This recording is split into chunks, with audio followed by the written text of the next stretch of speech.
اللہ تبارک و تعالیٰ کا سب سے بڑا احسان ہم پر یہ ہے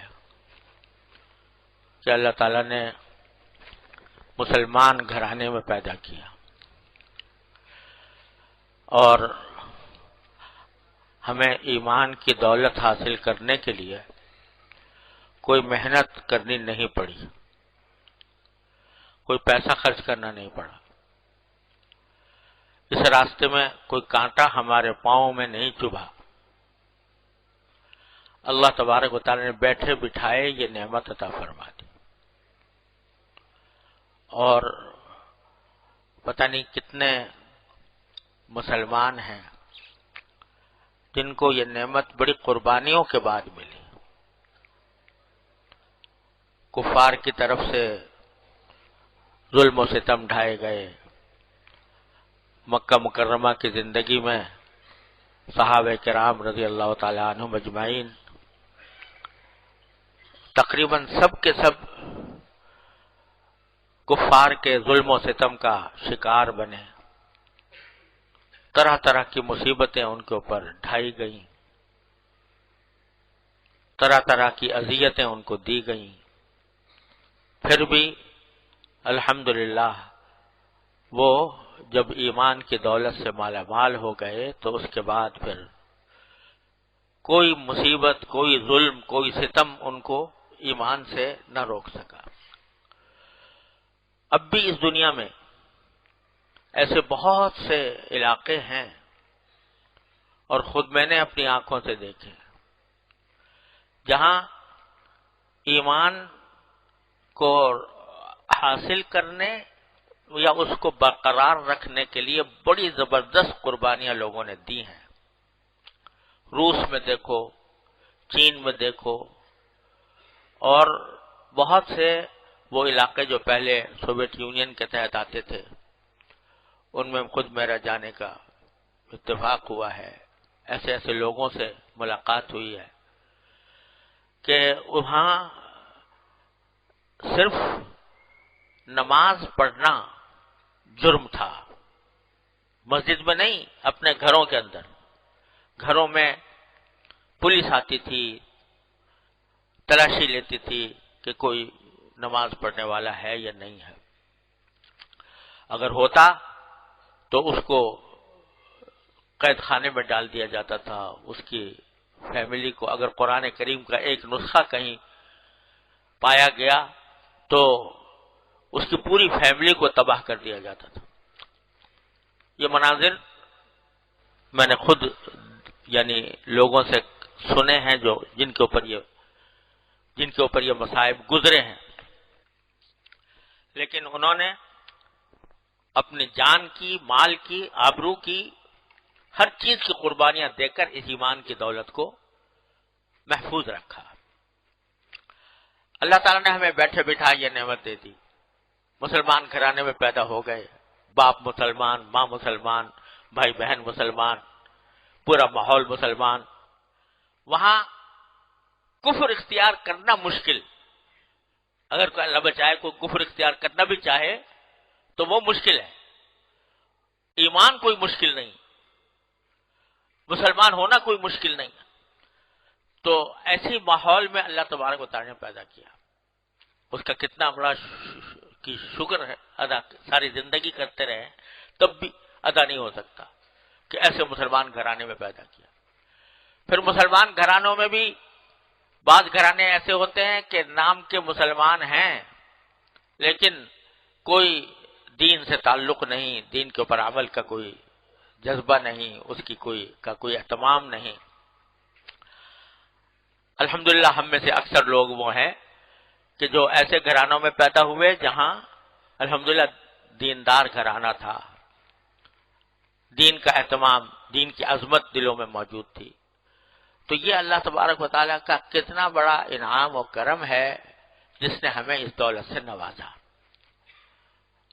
اور میں نے اپنے والد ماجد رحمۃ اللہ علیہ سے حضرت مولانا مفتی محمد حسن صاحب رحمۃ اللہ علیہ، جو حضرت حکیم الامت کے بڑے اجل خلفاء میں سے تھے، دارالعلوم جامعہ اشرفیہ لاہور کے بانی، بڑے عجیب بزرگ تھے، ان کی مجلس میں آدمی پہنچ جائے تو ایسا معلوم ہوتا تھا کہ فرشتوں کی مجلس میں پہنچ گیا. ان کے مجلس میں جو نور تھا، اس کا جو سرور تھا، میں آج بچپن میں ان کی مجلسیں دیکھی ہیں تو اس کا آج بھی تصور آتا ہے کہ جب اس مجلس کے اندر جاتے تھے تو ایسا لگتا تھا کہ چاروں طرف سے نور بکھر رہا ہے. ان کا یہ مقولہ تھا، وہ فرماتے تھے کہ ایمان بڑی دولت ہے، ایمان کی دولت کی قدر کرو، ایمان بڑی دولت ہے. اس ایمان کو بچا بچا کر قبر تک لے جاؤ. اس ایمان کو بچا بچا کر قبر تک لے جاؤ. آگے جیت ہی جیت ہے، آگے جیت ہی جیت ہے. کیوں؟ اس لیے کہ یہ وہ چیز ہے ایمان کہ جو جنت اور جہنم کے درمیان فیصلہ کرنے والی. ایمان آ گیا تو اس کے معنی یہ کہ جہنم کی ابدی سزا سے بندہ بچ گیا.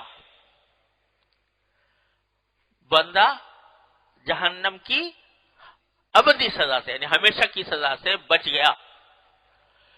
یہ بذات خود کہ ابدی، ورنہ کافروں کے لیے ابدی سزا ہے جہنم کی، وہاں سے وہ نکلنے کا راستہ نہیں پائیں گے. وما هم بخارجین من النار، وہ نکلنا چاہیں گے جہنم سے نکل نہیں سکیں گے. اور مومن کا حال یہ ہے کہ اللہ تبارک و تعالیٰ اس کے ایمان کی برکت سے کتنا ہی بدعمل ہو، کتنا ہی گناہگار ہو، گناہ کی سزا پائے گا، لیکن سزا پا کر بالآخر اللہ تعالیٰ نے اس کا ٹھکانہ جنت میں رکھا ہے. تو یہ نعمت اللہ تعالیٰ کی، اس کی قدر کرنے کی ضرورت ہے. ہاں، گناہوں کی وجہ سے یہ ہو سکتا ہے، عین ممکن ہے کہ گناہوں کی وجہ سے شروع میں جنت میں داخل نہ ہو. شروع میں اللہ بچائے گناہوں کی سزا پانے کے لیے جہنم میں اس کو بھیجا جائے. اور جہنم ایسی چیز ہے کہ اس کا ایک لمحہ بھی ہم جیسے آدمیوں کے لیے قابل برداشت نہیں. چند لمحوں کے لیے بھی اگر چلا جائے بندہ دوزخ میں، اللہ بچائے، اللہ تعالیٰ ہر ایک مومن کی حفاظت فرمائے، تو وہ بھی قابل برداشت نہیں. اللہ تبارک و تعالیٰ تو یہ چاہتے ہیں، اور نبی کریم سرور عالم صلی اللہ علیہ وسلم یہ چاہتے ہیں کہ میرے بندے اور میرے امتی، رسول کریم صلی اللہ علیہ وسلم کے امتی، وہ سیدھے جنت میں جائیں، کسی کو جہنم میں جانے کی ضرورت پیش نہ آئے. اس واسطے نبی کریم سرور عالم صلی اللہ علیہ وسلم فرماتے ہیں کہ میری مثال ایسی ہے جیسے کسی نے کوئی آگ جلائی، روشن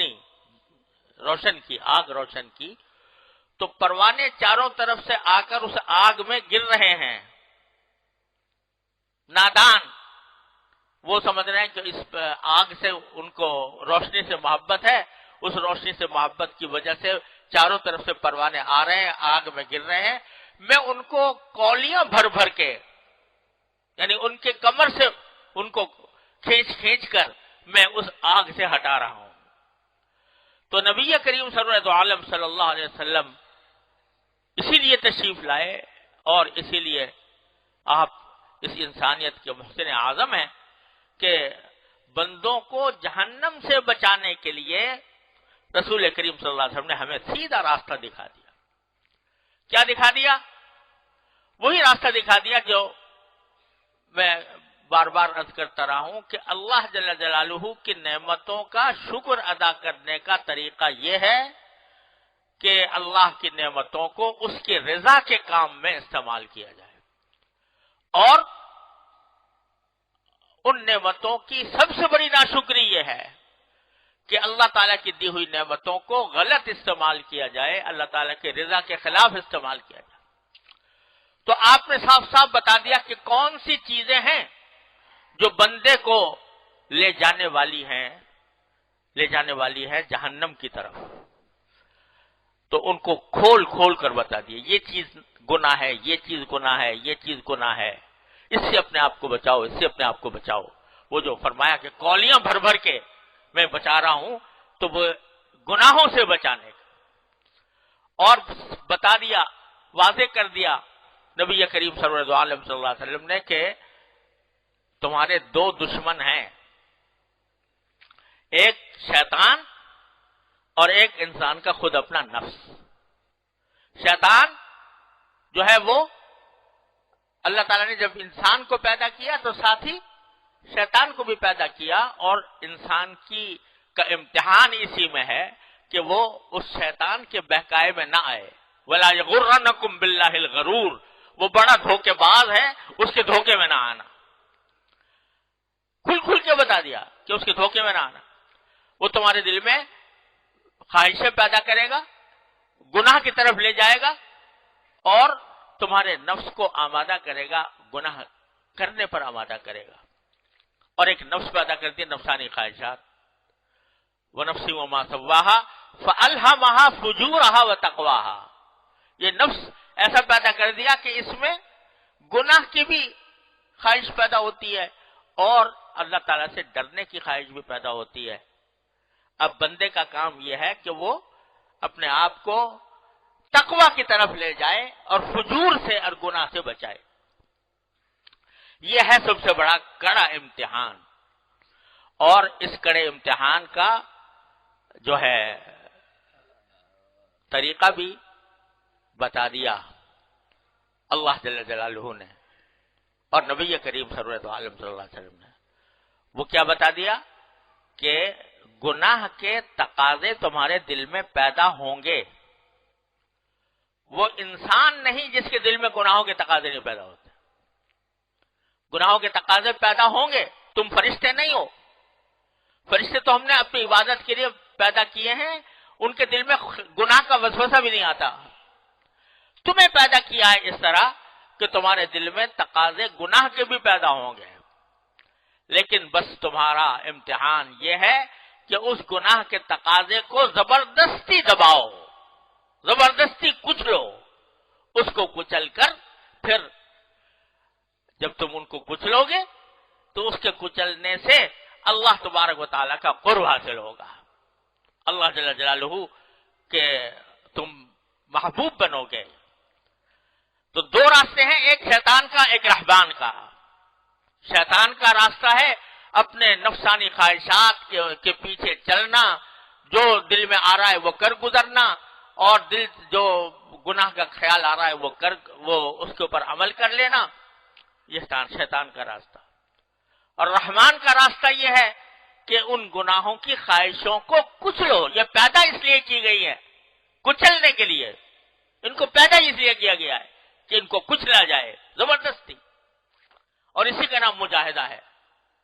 یا ایھا الذین آمنوا جاہدوا فی اللہ حق جہادہ الذین جاہدوا فینا لنہدینہم سبلنا یا ایھا الذین آمنوا اتقوا اللہ وابتغوا الیہ الوسیلہ وجاہدوا فی سبیلہ، یہ مجاہدہ ہے۔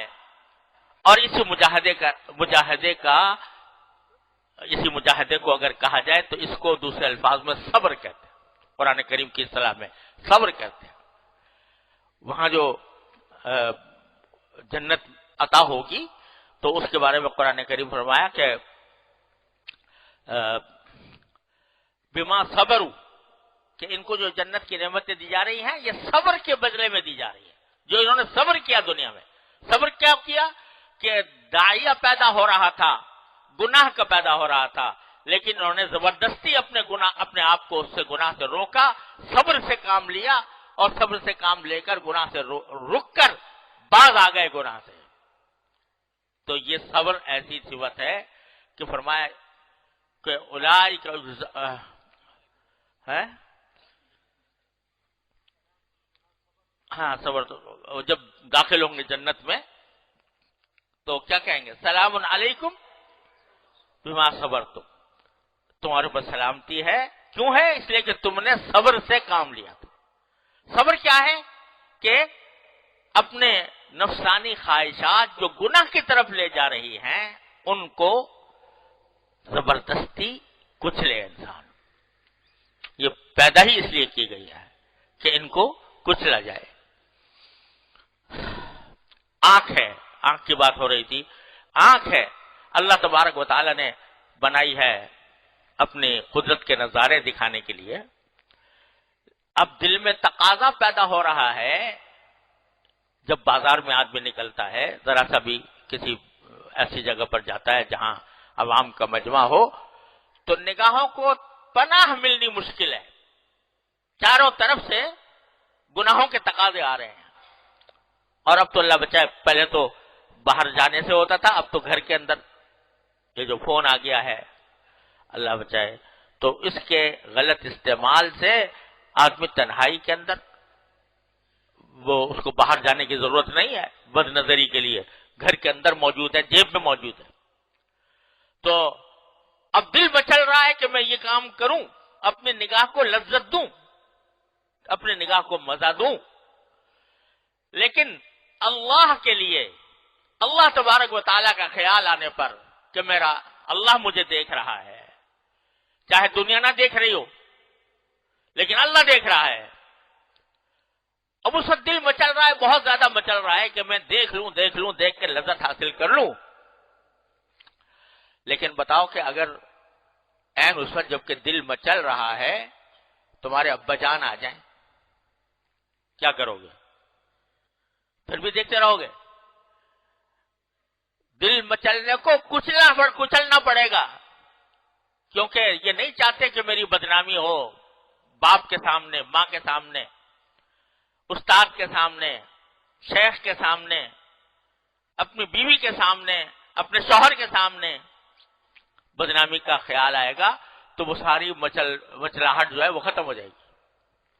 اور یہ خیال اگر کرو کہ ارے یار یہ ماں اور باپ اور بہن اور بھائی اور دوست اور احباب یہ کیا چیز ہیں, انہوں نے اگر دیکھ بھی لیا, ان کے دل میں میری قدر گھٹ گئی تو کیا, لیکن جو دیکھنے والا اوپر سے دیکھ رہا ہے وہ دیکھ کر مجھے جہنم میں ڈالنے والا ہے, اللہ بچائے.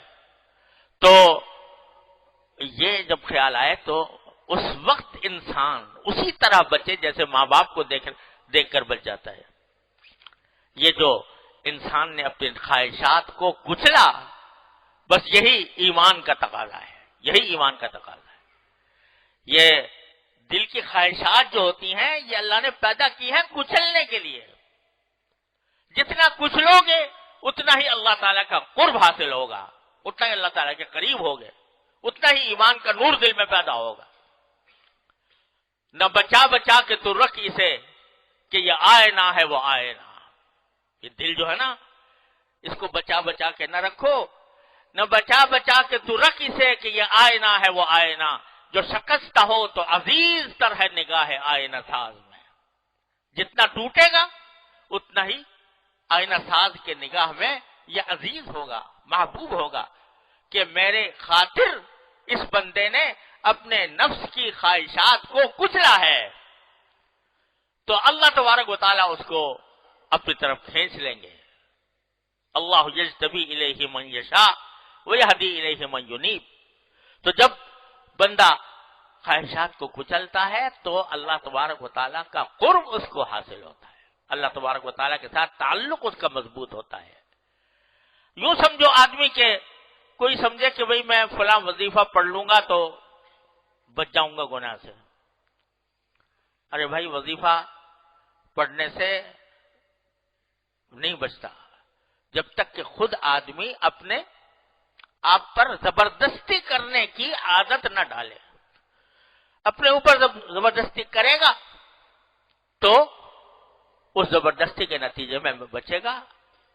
ہاں اللہ تعالیٰ سے دعا کرنا بے شک ایک وظیفہ ہے. لوگ وظیفے مختلف کہتے ہیں, فلاں پڑھ لو فلاں پڑھ لو, لیکن سب سے بہترین وظیفہ ہے براہ راست اللہ تعالیٰ سے مانگنا. جب کبھی ایسا موقع آنے لگے جہاں اندیشہ ہو گناہ میں مبتلا ہونے کا, تو وہاں جانے سے پہلے اللہ تعالیٰ سے رجوع کر لو, اللہ تعالیٰ سے مانگو, یا اللہ فلاں جگہ جا رہا ہوں, اندیشہ ہے کہ میری آنکھ بہک جائے, اندیشہ ہے کہ میرے کان بہک جائے, اندیشہ ہے میں کسی گناہ میں مبتلا ہو جاؤں, یا اللہ اپنی حفاظت میں مجھے لے لیجیے, یا اللہ مجھے اپنی حفاظت. سب سے بہترین وظیفہ یہ ہے. اور اپنی طرف سے پوری کوشش کرے اور اپنے اوپر زبردستی کر کے وہاں سے بچے. اخلاص اور رجوع اللہ، ان دو چیزوں کو پلے باندھ کر وہاں جائے تو اول تو انشاءاللہ اللہ تعالیٰ حفاظت فرما لیں گے. اللہ تعالیٰ حفاظت فرما لیں گے. جیسے یوسف علیہ السلام نے فرمایا رب السجن احب الی مما یدعوننی الیہ، اے میرے پروردگار مجھے قید خانہ زیادہ پسند ہے بنسبت اس کام کے جس کی طرف یہ عورتیں بلا رہی ہیں. تو پروردگار نے کو پکارا ایسے موقع پر، جبکہ ایسا زبردست امتحان ہے ایک بندے کے لیے جو کنوارا ہے، نوجوان ہے، بھرپور جوانی ہے اور دروازے بند ہیں، اور ایک عورت دعوت دے رہی ہے گناہ کی. اس موقع پر کیا کیا یوسف علیہ السلام نے کہ پہلے تو اللہ تبارک و تعالیٰ سے مانگا، حالانکہ دل میں خیال بھی آیا لقد ہمت بھی وہم بہا. اور یہی تو کمال ہے کہ اگر خیال آتا ہی نہیں تو پھر کوئی فضیلت کی بات نہیں تھی. جیسے فرشتوں کے دل میں خیال نہیں آتا گناہ کا، تو ان کے دل میں بھی خیال نہیں آیا. خیال آیا، لیکن خیال وہ اس طرح آیا، حضرت عقیب الامت قدس اللہ تعالیٰ سرہ فرماتے ہیں اس طرح آیا جیسے کہ ایک آدمی روزے دار ہو اور پیاس لگ رہی ہو، گرمی کا موسم ہو، اور کوئی آدمی پانی کا پیالہ لے کر سامنے آ جائے تو کیا ہوگا؟ دل چاہے گا کہ نہیں؟ چاہے گا. لیکن ساتھ ہی یہ بھی سوچے گا کہ میں روزے دار ہوں، میرا روزہ ہے، لہذا اس کے ساتھ ساتھ خیال آنے کے باوجود اس کام کو کرنے کا کوئی ارادہ نہیں ہوگا. کسی بھی روزے دار کا ارادہ نہیں ہو سکتا اگرچہ دل چاہ رہا ہو. تو لقد ہمت بھی وہم بہا، یہی تو فضیلت کا مقام ہے کہ خیال آیا تھا لیکن خیال آنے کے باوجود ایک تو اللہ تعالیٰ سے رجوع کیا کہ اللہ مجھے اس سے بچا لے، اور دوسری طرف یہ جو آیت کریمہ ہے نا کہ جب اس نے کہا ہی طلب تو جواب پہ کیا فرمایا؟ قال معاذ اللہ، میں اللہ کی پناہ مانگتا ہوں. سب سے پہلا کام اللہ کی پناہ مانگنا. اور انہو ربی احسن مثوائے، وہ میرا پروردگار ہے جس نے مجھے بہترین ٹھکانہ دیا. اس کی دو تفسیریں ہیں، لیکن ایک تفسیر کے مطابق کہ اللہ تعالیٰ کی طرف اللہ کی پناہ مانگی اور اس احسان کا تصور کیا کہ میرا پروردگار ہے جس نے مجھے بہترین ٹھکانہ دیا ہے.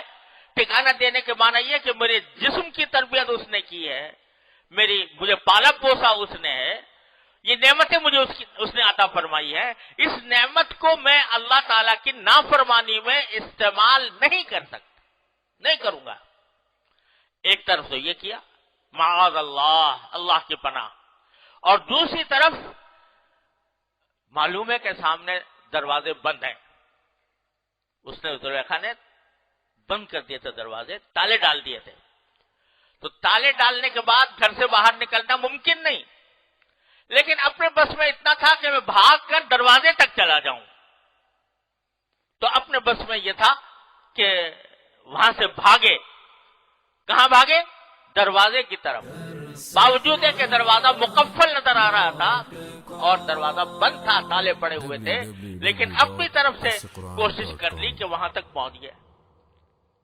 تو جب بندے نے یہ دو کام کر لیے، ایک اللہ کی پناہ، اللہ سے دعا، اور دوسری طرف اپنے کرنے کا جتنا کام ہے وہ کر گزرا، تو اللہ تعالیٰ کہتے ہیں اب میرا کام ہے، اب میرا کام ہے. دروازے کھل گئے اور ساتھ میں مالک مکان سامنے کھڑا ہوا نظر آ گیا. اللہ نے بچا لیا. تو یہ سبق، یہ واقعات جو اللہ تعالیٰ بیان فرماتا ہے قرآن کریم میں، یہ محض قصہ کہانی اعوذ باللہ نہیں ہے، محض افسانہ نہیں ہے، یہ سبق لینے کی بات ہے. سارے سبق اس میں موجود ہیں. کیا؟ لقد ہمت بھی وہم بہا، خیال ان کو بھی آیا جس کے معنی یہ کہ دل مائل ہوا، جس کے معنی یہ کہ دل کی نفسانی خواہش پیدا ہوئی، اس کے باوجود کیا کیا؟ اللہ تبارک و تعالیٰ سے رجوع کیا، معاذ اللہ، اللہ تعالیٰ کی نعمتوں کا احساس کیا کہ مجھے اللہ تعالیٰ نے کیا کیا نعمتیں دے رکھی ہیں اور میں کس طرح اس کو غلط اور نافرمانی میں استعمال کر سکتا ہوں. وہ احساس دل میں پیدا کر کے جو اپنے کرنے کا کام تھا وہ کر گزرے، بھاگ پڑے وہاں سے. تو اللہ تعالیٰ نے اپنا کام کر دیا. تو یہ سبق دے دیا ہم سب کو، ہر مسلمان کو، کہ جب کبھی ایسی آزمائش آئے، گناہ کے داعیے دل میں پیدا ہوں، گناہ کے تقاضے دل میں پیدا ہوں، تو کیا کرو؟ پہلا کام تو یہ کہ ان تقاضوں کے مقابلے میں اللہ تعالیٰ سے رجوع کرو. نمبر 1، اللہ تعالیٰ کی نعمتوں کا احساس کرو. مجھے اللہ نے کیا کیا نعمتیں دی ہیں، مجھے یہ جسم دیا، مجھے آنکھیں دی، مجھے کان دیے، مجھے ناک دی، مجھے ہاتھ پاؤں چلنے والے دیے، مجھے صحت عطا فرمائی، مجھے گھر میں آباد کیا، مجھے کھانے کو دیا، مجھے پینے کو دیا. اب میں اس کی نافرمانی میں اس ساری نعمتوں کو استعمال کروں، یہ تصور کرو. اور یہ تصور کر کے بھاگ کھڑے ہو، چاہے آگے دروازے بند نظر آ رہے ہوں، لیکن بھاگ کھڑے ہو، اپنی قوت اور ہمت کو کام میں لاؤ اور بھاگ کھڑے ہو. تو وہاں جا کر پھر اللہ تعالیٰ تمہیں ضرور بچا لیں گے انشاءاللہ. مولانا رومی فرماتے ہیں مثنوی میں کہ گرچہ رکھنا نیست عالم را پدید، گرچہ رکھنا نیست عالم را پدید، خیرہ یوسف وار می باید دوید. کہ اگرچہ اس دنیا کے اندر بھی دنیا کی ان لذتوں سے باہر نکلنے کا راستہ نظر نہیں آ رہا، کوئی رکھنا نظر نہیں آ رہا. گرچہ رکھنا نیست عالم را پدید، اس دنیا سے باہر نکلنے کا راستہ نظر نہیں آ رہا، لیکن خیرہ یوسف وار می باید دوید، جیسے یوسف علیہ السلام بھاگے تھے اسی طرح بھاگنا چاہیے. اس طرح بھاگو گے تو اللہ تبارک و تعالیٰ تمہیں بچا لیں گے. تو بھائی یہ اس کا نام ہے مجاہدہ، اور اس مجاہدے کے نتیجے میں ہی بندہ جو ہے وہ ترقی کرتا ہے، اللہ تعالیٰ کے قریب ہوتا ہے، اللہ تعالیٰ کا قرب حاصل ہوتا ہے. یہ جو فرمایا نا کہ انما یوفی الصابرون اجرہم بغیر حساب، کہ جو صبر کرنے والے ہیں ان کو ان کا اجر بے حساب دیا جائے گا، بے حساب دیا جائے گا. اللہ تعالیٰ نے مختلف نیکیوں کے اجر بتا دیے ہیں. بھئی ہر نیکی کا 10 گنا اجر ہوتا ہے، صدقے کا 700 گنا ہوتا ہے، وغیرہ وغیرہ. لیکن صابرین کے بارے میں فرمایا کہ بے حساب اجر ہے. اللہ ہی جانے وہ بے حساب اجر کس طرح کا ہوگا، لیکن جو بات ذوق سے سمجھ میں آتی ہے واللہ عالم، اللہ تعالیٰ غلطی سے محفوظ رکھے، کہ یہ بے حساب اجر کیا ہے؟ یہ اللہ جل جلالہ کا قرب ہے، اللہ جل جلالہ کا قرب، یہ ہے بے حساب اجر.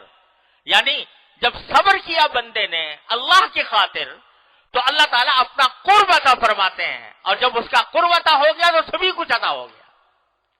جب مالک کا قرب مل گیا تو سبھی مل گیا، سبھی کچھ مل گیا. وہ حضرت نے ایک حکایت لکھی ہے کہ ایک مرتبہ ایک بادشاہ کا دربار تھا، اور بادشاہ جو ہیں اس زمانے میں کسی کے اوپر جو ہے نوازنے کے اوپر آ گئے تو نوازتے تھے. تو وہاں جتنے درباری تھے ان سب سے کہا کہ بھئی دیکھو اس دربار میں جتنی چیزیں رکھی ہے، جو جس چیز پر ہاتھ رکھ دے گا وہ اس کی لے جائے. سونا، ہیرا، جواہر، جو قالین، فانوس، جس پر جو ہاتھ رکھ دے گا وہ لے جائے. سب دوڑ پڑے، کسی نے کسی چیز پر ہاتھ رکھا، کسی نے کسی چیز پر ہاتھ رکھا. ایک باندی تھی، اس نے جا کے بادشاہ کے سر پر ہاتھ رکھ دیا. اس نے کہا جی بس مجھے تو یہ چاہیے. تو ساری دنیا حیران ہو گئی کہ بھئی یہ کیا اس نے مانگ لیا.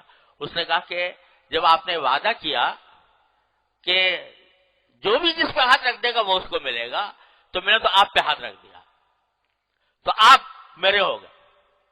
جب آپ میرے ہو گئے تو سبھی کچھ میرا ہو گیا، سبھی کچھ میرا ہو گیا۔ تو جب بے حساب اجر یہ ہے کہ بندہ جب اللہ تبارک و تعالیٰ کی خوشنودی کی خاطر، اس کی رضا کی خاطر اپنے نفسانی خواہشات کو کچلتا ہے اور اللہ کی خاطر اپنے دنیاوی مزے کو قربان کرتا ہے، تو اللہ تبارک و تعالیٰ کا قرب حاصل ہوتا ہے، اور جب قرب حاصل ہو گیا تو سبھی کچھ حاصل ہو گیا۔ اس کو کس گنتی میں لایا جائے بغیر حساب؟ اس کا تو کوئی حساب نہیں، کیونکہ جب اللہ مل گیا تو سبھی کچھ مل گیا، جو چاہو گے ملے گا، جو مجھ سے مانگو گے دیا جائے گا۔ تو اس واسطے وہ بے حساب اجر کیا ہے اللہ عالم، لیکن شاید اس سے مراد یہ ہے کہ اللہ جل جلالہ کو قرب حاصل ہو گیا۔ تو اس کو معمولی بات نہ سمجھو، ایک اللہ تعالی سے رجوع، دعا ایسے مواقع پر جبکہ انسان کو گناہ میں مبتلا ہونے کا اندیشہ ہو۔ یہ آج کل میں بتا رہا ہوں کہ یہ گناہ، نگاہ اور زبان، یہ دو چیزیں ایسے ہیں جن نے فتنہ پھیلایا ہوا ہے بہت زبردست۔ تو نگاہ کا، جب نگاہ کو غلط استعمال کرنے کا داعیہ پیدا ہو رہا ہے تو کیا کرو؟ اللہ تبارک و تعالی، معاذ اللہ، اے اللہ میں آپ کی پناہ مانگتا ہوں۔ یعنی اس موقع پر جو ہے یہ پناہ کا لفظ بھی عجیب ہے، آیا وہاں پر معاذ اللہ، عجیب لفظ آیا ہے۔ پناہ کب مانگتا ہے آدمی؟ جب کوئی دشمن حملہ آور ہو، کوئی آدمی جو ہے وہ دوسرے کے اوپر تلوار لے کے کھڑا ہو گیا، بندوق کی گولی اس نے تان لی، تو اب وہ اس کا شکار بننے والا ہے دشمن کا، تو اس کو ضرورت ہوتی ہے پناہ کی کہ کہیں مجھے پناہ مل جائے۔ تو پناہ کا لفظ یہاں پر یہ بتا رہا ہے کہ میں ایک ایسی صورتحال سے دوچار ہوں کہ میرا دشمن مجھ پر غالب آ رہا ہے۔ میرا دشمن کون؟ شیطان، اور کون؟ نفس۔ یہ غالب آنے کا مجھے اندیشہ ہے۔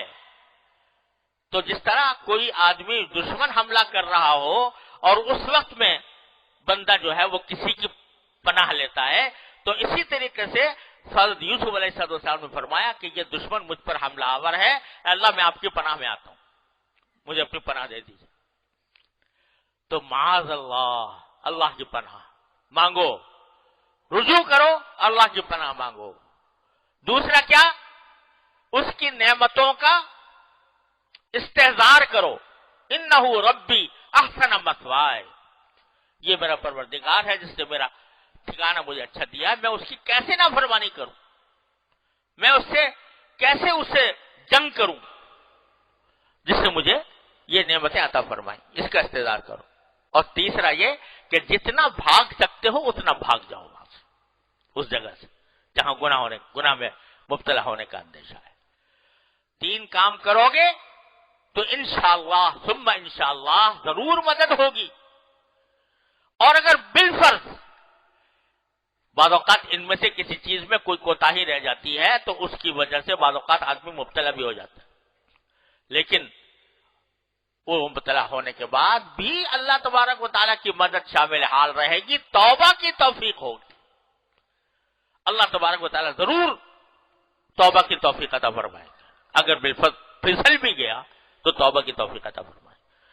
تو اس لیے بھائی یہ نسخہ ہے بہت بڑا زبردست جو حضرت یوسف علیہ السلام نے سکھایا، اپنے نفسانی خواہشات سے بچ کر اللہ تبارک و تعالیٰ کی بارگاہ میں آنے کا۔ تو اب جو ہے ان 3 کاموں کے نتیجے میں اگر اللہ تعالیٰ اس پر ہمیں عمل کرنے کی توفیق عطا فرمائے تو انشاءاللہ قرب حاصل ہوگا۔ اور یہ جو حدیث میں آیا ہے کہ اگر کوئی شخص نگاہ کو غلط جگہ سے بچا کر اللہ کے لیے اس کو محفوظ کرتا ہے تو اس کو اللہ تعالیٰ ایمان کی حلاوت عطا فرماتا ہے۔ وہ حلاوت جس کے آگے گناہ کی لذت کوئی چیز نہیں، وہ حلاوت اللہ تعالیٰ عطا فرما دیتے ہیں کہ اپنا دل میں اس کے دل میں جا کے اللہ تعالیٰ بیٹھ جاتے ہیں، اللہ تعالیٰ کی محبت پیدا ہوتی ہے، اللہ تعالیٰ کے ساتھ تعلق پیدا ہوتا ہے۔ اس کے بعد یہ جو ٹوٹتا ہے، دل ٹوٹتا ہے، یعنی خواہشات نفس کو کچلنے کے نتیجے میں جو مشقت ہوتی ہے، اس کا معاوضہ اللہ تبارک و تعالیٰ اپنے قرب سے عطا فرماتے ہیں۔ ہمارے حضرت والا یہ شعر پڑھا کرتے تھے، میں بڑا اس کا ایک عجیب لطف ہے کہ جب اللہ تعالیٰ کی رضا کی خاطر کوئی بندہ اپنے نفسانی خواہشات کو کچلتا ہے تو گویا اللہ تعالیٰ یہ فرما رہے ہیں کہ یہ کہہ کے کاسا ساز نے پیالہ پٹک دیا۔ یہ کہہ کے کاسا ساز کون؟ جس نے پیالہ بنایا تھا۔ یہ کہہ کے کاسا ساز نے پیالہ پٹک دیا کہ اب اور کچھ بنائیں گے اس کو بگاڑ کے۔ اب ہم نے بگاڑ دیا، لیکن بگاڑ کر کچھ اور بنائیں گے۔ کیا بنائیں گے؟ وہ دل بنائیں گے جس میں ہم جلوہ افروز ہوں گے، وہ دل بنائیں گے جس میں ہماری یاد کا بسیرا ہوگا، وہ دل بنائیں گے جس میں ہماری وہ تجلی گاہ بنے گا۔ اس لیے توڑا ہے، اس لیے توڑا ہے دل کو، یعنی دل کی خواہشات کو توڑا ہے، اس کو کچلا ہے، اس لیے کچلا ہے کہ میں اس کو اپنی تجلی گاہ بناؤں گا، میں اس کو کچھ اور بنا دوں گا، اب اور کچھ بنائیں گے اس کو بگاڑ کے۔ تو اللہ تبارک و تعالیٰ کی محبت دل میں اس طرح پیدا ہوتی ہے۔ میرا بھی ایک شعر ہے کہ یہ اللہ کہ درد دل دے کے مجھے اس نے یہ ارشاد کیا، درد دل دے کے مجھے اس نے یہ ارشاد کیا، اب اسی گھر میں رہیں گے جسے برباد کیا، اب اسی گھر میں رہیں گے جسے برباد کیا۔ برباد کیا کیا کہ خواہشیں آ رہی تھی، مزے کی خواہشیں آ رہی تھی، اس کو ہمارے حکم سے اس نے کچلا، ہم نے اس کو برباد کر دیا۔ اب برباد کر کے اسی دل میں رہیں گے، اب اسی دل میں رہیں گے جسے برباد کیا۔ تو اللہ تبارک و تعالی کی طرف سے یہ انعام ملتا ہے اپنے بندے کو جب وہ اللہ کے حکم کی تعمیل میں اپنے خواہشات نفس کا قلقمہ کرتا ہے، اس کو کچلتا ہے، تو اس میں انسان کو لطف آتا ہے۔ وہ کیا لطف آتا ہے؟ اللہ تعالیٰ کا قرب حاصل ہوتا ہے۔ تو حضرت والا حضرت کی ملمت قدس اللہ تعالیٰ سرہ فرماتے ہیں کہ اگر کوئی کسی کا دوست ہو بڑا محبوب اور بہت دنوں سے اس سے ملاقات نہ ہوئی ہو اور اچانک وہ آ جائے اور آ کر تمہارے سینے سے لگ جائے اور بھینچے تمہیں خوب زور سے، تو بھینچنے کی تکلیف تو ہوگی، لیکن اس تکلیف میں کیا مزہ ہوگا، کیا لذت ہوگی کہ میرے محبوب دوست نے مجھے اپنا قرب عطا کیا اور اپنے ساتھ مجھے بھینچ کر رکھ لیا۔ تو اسی طرح جب اللہ تبارک و تعالیٰ کسی گناہ سے بچنے کا حکم دیتے ہیں تو بھینچ لیتے ہیں۔ اگر آپ اس بھینچنے کو قبول کر گئے تو وہ اپنا خاص تعلق عطا فرماتے ہیں، اپنا خاص تعلق عطا فرماتے ہیں، یہ نام ہوتا ہے۔ تو بس اسی کا نام تعلق مع اللہ ہے، اسی طریقے سے تعلق مع اللہ پیدا ہوتا ہے، اسی طرح اللہ تعالیٰ کا قرب عطا ہوتا ہے۔ اسی لیے حضرت والا کی یہ بات میں بار بار سناتا رہتا ہوں کہ وہ ذرا سی بات جو حاصل ہے تصوف کا، کون کہہ رہا ہے؟ یہ حکیم الامت، جس نے دریا بہا دیے، تصوف کے علوم و معارف کے دریا سمندر بہا دیے، وہ کہہ رہا ہے کہ وہ ذرا سی بات جو حاصل ہے تصوف کا یہ ہے کہ جب کسی طاعت کی ادائیگی میں نفس سستی کرے تو اس سستی کا مقابلہ کر کے وہ طاعت انجام دے۔ نماز پڑھنے کو دل نہیں چاہ رہا لیکن زبردستی کر کے پڑھے، اور جس گناہ کی طرف طبیعت مائل ہو اس میلان کا مقابلہ کر کے اس سے بچے.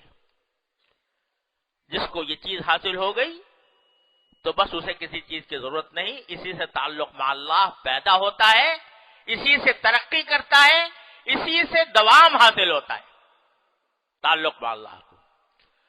تو بس یہ سارے دین کا حاصل ہے، سارے تصوف کا حاصل ہے کہ اپنے نفس کو قابو کر لو، قابو کر کے اس کو اللہ تبارک و تعالیٰ کے تابع بنا دو، اور تابع بنانے میں جو سختی، جو مشقت، جو تکلیف ہو اس تکلیف کو برداشت کرو، اپنے اوپر زبردستی کرو. جب تک یہ نہیں کریں گے اس وقت تک وہ منزل حاصل نہیں ہوگی. لہذا یہی بڑا سبق ہے. اللہ تبارک و تعالیٰ مجھے آپ کو سب کو اس کی عمل کرنے کی توفیق عطا فرمائے کہ گناہ کے مواقع پر رجوع اللہ، اللہ تبارک و تعالیٰ کی نعمتوں کا استعداد اور اپنے کرنے کا کی حد تک جتنی استطاعت کا کام ہے بچنے کا وہ بچنے کا کر لے. انشاءاللہ آخرت میں اللہ تعالیٰ کی پکڑ نہیں ہوگی، اللہ نے چاہا، بلکہ اللہ تعالیٰ کا قرب حاصل ہوگا. انما یوفی الصابرون اجرہم بغیر حساب کا مصداق بنے گا انشاءاللہ. اللہ تعالیٰ ہم سب کو اس کی توفیق عطا فرمائے. اللہم صلی علی سیدنا مولانا محمد وعلی آل سیدنا محمد کما صلیت علی ابراہیم وعلی آل ابراہیم انک حمید مجید. یا ارحم الراحمین، اپنے فضل و کرم، اپنے رحمت سے ہمارے گناہوں کو معاف فرما. یا اللہ ہمارے تمام چھوٹے بڑے اگلے پچھلے خفیہ علانیہ ہر طرح کے گناہوں کو معاف فرما. یا اللہ تمام حاضرین اور حاضرات کو اپنی تمام جائز مرادوں میں کامیاب فرما. یا اللہ سب کی پریشانیاں دور فرما، سب کے مشکلات کو آسان فرما. یا اللہ ہمیں اپنے دین کی صحیح سمجھ عطا فرما. یا اللہ اس پر عمل کی توفیق عطا فرما. یا اللہ اپنی رحمت سے اس پر عمل کی توفیق عطا فرما، اس پر استقامت عطا فرما. یا اللہ نفس و شیطان کے مقائد سے ہماری حفاظت فرما. یا اللہ نفس و شیطان کے مقائد سے ہماری حفاظت فرما. یا اللہ ہم میں جو لوگ بیمار ہیں انہیں شفاء کامل و عاجل عطا فرما. جو تنگ دست ہیں تنگ دستی کو دور فرما دے. یہ ایک طالب علم نے پرچہ بھیجا ہے کہ ان کے چچا کا دل کا آپریشن ہے ملتان میں. اللہ تعالیٰ اپنی رحمت سے ان کا آپریشن کو کامیاب فرمائے، عافیت کے ساتھ. آپ ان کو عافیت تام عطا فرمائے. ابھی اعلان ہوا تھا کہ ہمارے شاہد صورتی صاحب جو دارالعلوم کے خاص معاونین میں سے ہیں ان کے والد کا انتقال ہوا ہے. اے اللہ اپنی رحمت سے ان کی مغفرت فرما، ان کے درجات بلند فرما. یا اللہ اور جن لوگوں نے ہم سے دعا کی فرمائش کی ہے زبانی طور پر یا تحریری طور پر، یا اللہ ان سب کی دلی مرادوں کو پورا فرما.